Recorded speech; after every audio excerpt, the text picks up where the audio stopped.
बहुत साल पहले राजस्थान के नीमपुर गांव में एक लड़का रहता था, आरव। वह दिन रात खेतों में मेहनत करता था, लेकिन उसकी तकदीर हमेशा सूखी जमीन की तरह रही। हर साल बारिश धोखा दे जाती और उसके पिता की छोड़ी हुई जमीन बस नाम की रह गई थी। एक दिन जब आरव खेत जोत रहा था, उसकी हल की नोक किसी धातु से टकराई।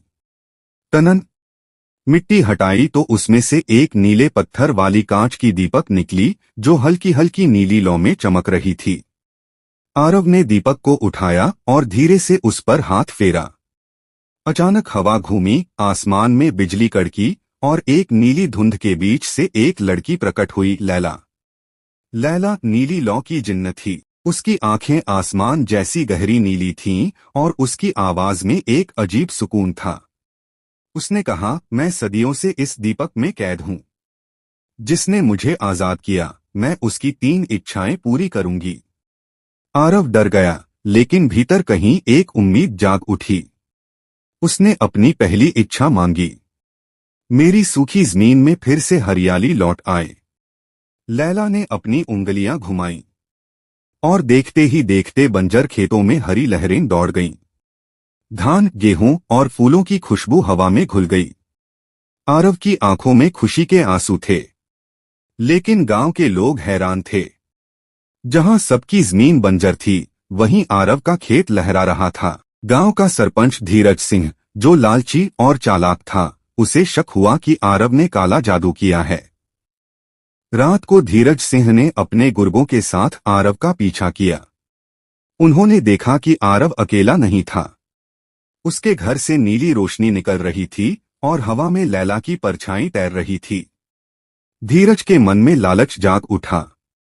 अगर मुझे वो नीला दीपक मिल जाए, तो मैं पूरे नीमपुर पर राज कर सकता हूं। उधर लैला आरव को अपने पुराने किस्से सुना रही थी। वह बताती है कि कैसे कभी उसने एक राजा की मदद की थी, लेकिन राजा ने धोखा देकर उसे इस दीपक में कैद कर दिया था। आरव को लैला पर दया आई। दोनों के बीच दोस्ती गहरी होती जा रही थी। कभी कभी वह भूल जाता कि लैला एक जिन्न है। उसे बस एक अकेली लड़की नजर आती थी, जो आजादी चाहती थी। लेकिन उसी रात धीरज सिंह की साजिश शुरू हुई। वह चोरी छिपे आरव के घर में घुसा और नीला दीपक चुरा लिया। जब आरव को पता चला, वह पागलों की तरह गांव की गलियों में दौड़ा, लेकिन बहुत देर हो चुकी थी। दीपक अब धीरज सिंह के हाथ में था। उसने दीपक को रगड़ा और लैला प्रकट हुई। धीरज ने ठंडी हंसी के साथ कहा, अब तू मेरी गुलाम है, नीली जिन्न। मेरी पहली इच्छा है, मुझे अमर बना दे। लैला की आंखें डर से फैल गईं, लेकिन जिन्न को अपने मालिक की बात माननी ही पड़ती है। वह चाहकर भी मना नहीं कर सकी। नीली बिजली चमकी और धीरज सिंह की देह में अजीब चमक फैल गई। अब नीमपुर गांव एक नए खतरे में था। एक अमर इंसान और एक मजबूर जिन्न। आरव अकेला था, लेकिन उसने ठान लिया कि वह लैला को आजाद करवाएगा, भले ही इसके लिए उसे नीली लौ की शक्ति से लड़ना पड़े।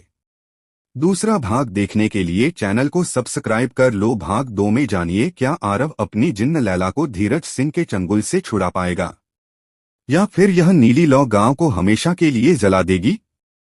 कमेंट में बताओ।